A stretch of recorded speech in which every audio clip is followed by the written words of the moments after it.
नमस्कार मित्रों, यह एक पौराणिक कथा है।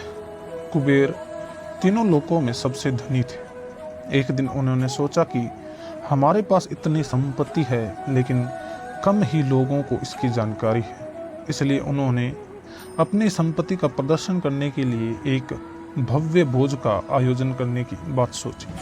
उसमें तीनों लोकों के सभी देवताओं को आमंत्रित किया। भगवान शिव उनके इष्ट देवता थे, इसलिए उनका आशीर्वाद लेने वह कैलाश पहुँचे और कहा, प्रभु, आज मैं तीनों लोकों में सबसे धनवान हूँ। यह सब आपकी कृपा का फल है।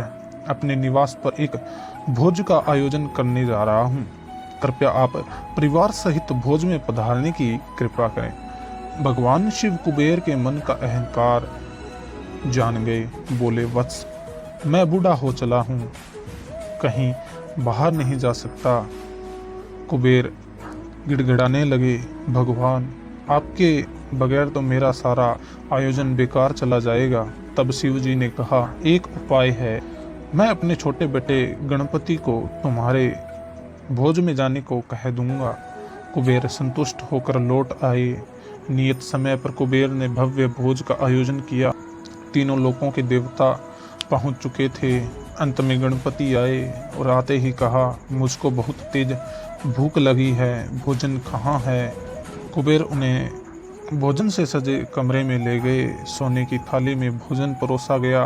क्षण भर में ही परोसा गया सारा भोजन खत्म हो गया। दोबारा खाना परोसा गया, उसे भी खा गए।